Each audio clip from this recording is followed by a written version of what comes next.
자주 책망을 받느니 잘못 행하는 것을 지속하는 사람은 치료가 불가능할 정도로 갑자기 파괴될 것이다. 이것이 좀 더 직역하면 그러합니다. 성경에 보면 죄를 짓고 나서 다시 회복을 받았던 사람에 대한 기록이 있는 반면에 어떤 사람은 마치 잘못을 저질렀는데 용서를 받지 못한 채 죽는 것과 같은 그런 상황에 대해서도 성경은 기록하고 있습니다. 가령 다윗의 경우는 용서를 받았습니다. 간음 행위를 했고 간음죄 자체도 가정이 있는 주부를 범했기 때문에 사형에 해당되는, 그래서 성경은 그런 자는 죽이라 이렇게 되어 있는데 그것도 그러한데 살인 교사죄를 해서 우리아를 죽였습니다. 그런데도 하나님께서 다윗을 용서해 주셨습니다. 파격적인 용서가 아닐 수 없습니다. 그런데 사울의 같은 경우는 죽임을 당하고 맙니다. 다윗의 죄가 더 세 보입니다. 사울은 자신이 제사를 드렸습니다. 그리고 아말렉 완전히 멸하라고 했는데 아각 살려 돌아오고 또 좋은 양, 좋은 소 가지고 오고, 그리고 이제 특별히 살인죄와 관계되어서는 다윗을 죽이려고 이렇게 오랜 세월 동안 쫓아다녔던 것, 세 가지인데 그렇다고 해서 다윗을 직접 죽이지도 못했습니다. 그런데도 불구하고 사울은 죽임을 당하게 됩니다. 그러면 어디서 차이가 나는 것인가? 성경은 죄를 범한 이후에 그 죄를 책망하는 그 책망에 대해서 어떤 태도를 지닐 것인가에 대해서 그것에 의해서 차이가 난다고 하는 사실을 성경이 가르치는 것입니다. 오늘 본문도 그러합니다. 잘못을 행하는 것을, 죄악을 행하는 것을 지속하는 사람은 괜찮은 겁니다. 이렇게 해도 괜찮네, 이렇게 해도 괜찮네 하다가 치료가 불가능할 정도로 갑자기 파괴가 될 것이다. 그런데 우리 필연적 우연이라고 하지 않습니까? 필연적 우연, 언젠가는 죽는 겁니다. 우리 일본 화학을 연구하던 어느 기업 과장님이 노벨 물리학상을 받았는데 연구를 거듭하다가 잘못 무엇을 넣어서 코발트인가 무엇을 이렇게 재료를 잘못 넣어가지고 무엇이 발견된 겁니다.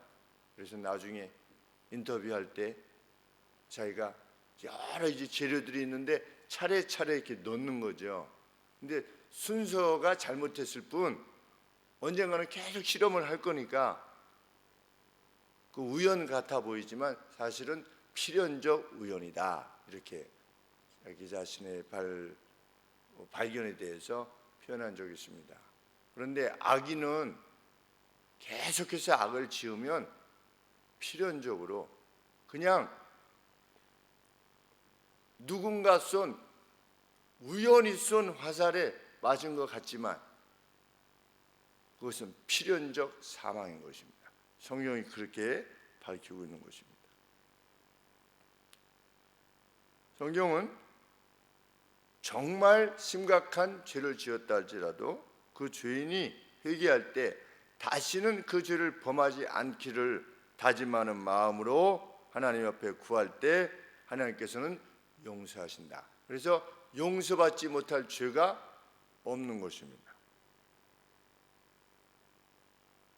다윗과 같이 이후에 칼이 떠나지 않았음에도 불구하고 그 집에, 그럼에도 불구하고 그것은 다윗을 보호하시려는 징계이기도 하지만 훈육의 효과도 있는 것입니다.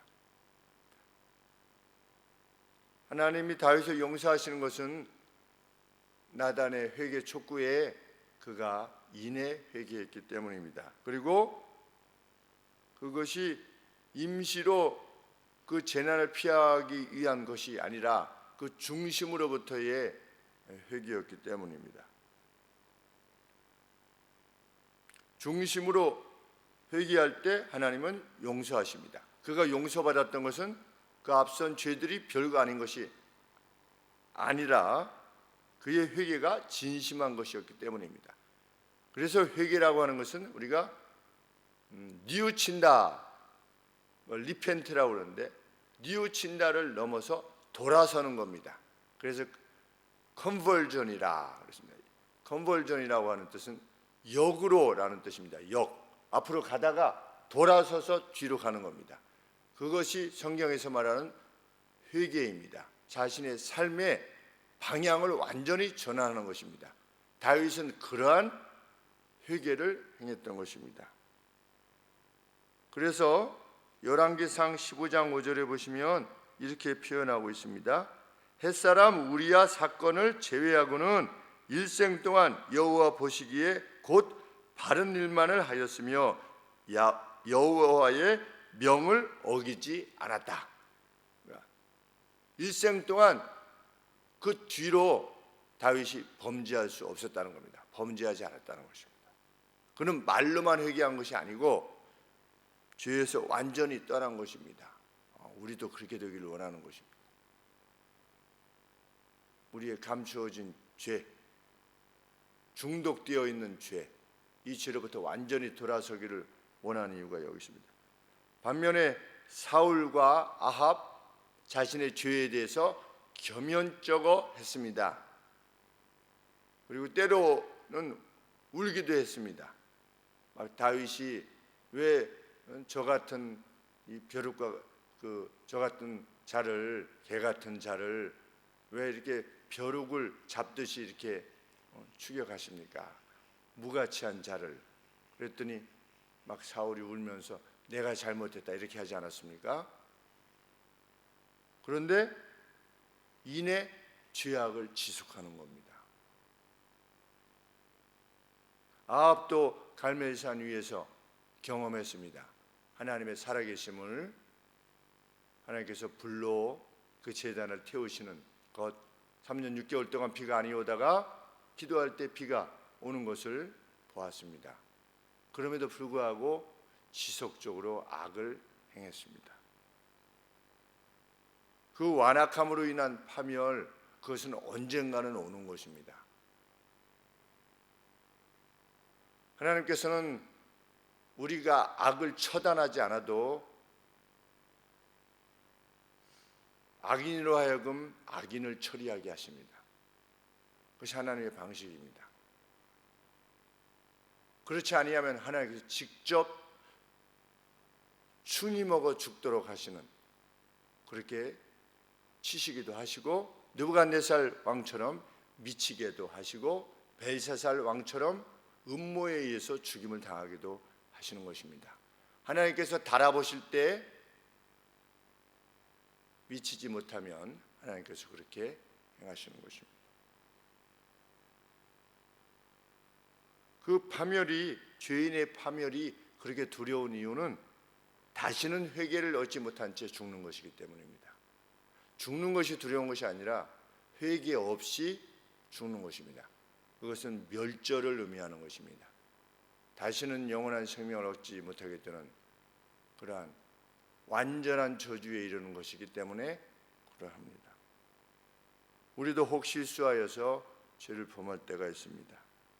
하나님께서 설교로 권하실 때 저는 그 누가 목사님이 나 들으라고 하는구나, 저 설교는, 그렇게 생각이 드셨다라고 말씀하시는 분을 이렇게 들으면 내가 설교를 바르게 전했구나, 이런 생각을 하게 되는 것입니다. 왜?